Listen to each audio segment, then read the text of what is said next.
In this video, I'm going to be talking about individualized processes. I'm going to be philosophizing more on becoming more individualized also as an individual, and not just an individual thinker. And that's actually the most important component, part, and process in becoming a better pensador and becoming an individual who can tap into the mente cognitions that are meaningful and cultivate greater absurdities that allow us to be able to engage more of these emoções, processos that have more of these sentimentalities that can increase the sensibility towards more rational thinking and thinking that is actually conducive to more meaningful conduct and behavior. And as we can engage more of these liberations of the mind through our capacity to think more freely, individualizing our thought, that's not the same as others, and it shouldn't be the same as others because it's your own thought and your own thinking.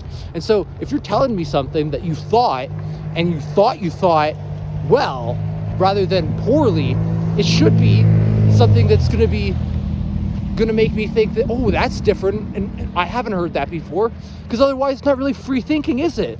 Because if it sounds like somebody else, then how is that individualized? How is that an individual thought that's unique to you? And how is that going to be something that's going to separate you from essentially the herd, right? And ultimately what you want to do if you want to engage more free thinking processes is that you want to really tap into that free agency that you have.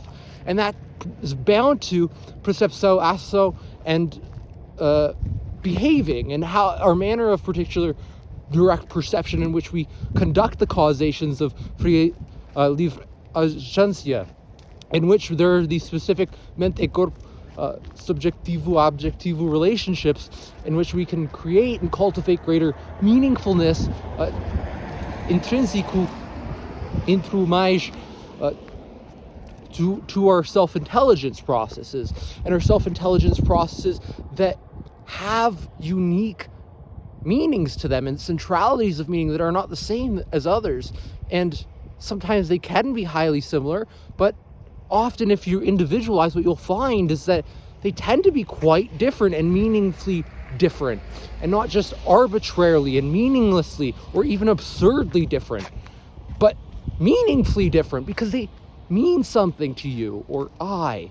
And the meanings to I, even though they might sound the same, like we could both be, say, interested in the mind, in the brain, but approach those from completely different perspectives and have different complete meanings behind why we find those to be meaningful. And this is a start to this individualization process that really is truly beautiful and elegant and makes life worthwhile and worth living, and gives it that worthwhileness to our existence, and ultimately expands the meaningfulnesses. So I hope you have an awesome one. Enjoy. Bye.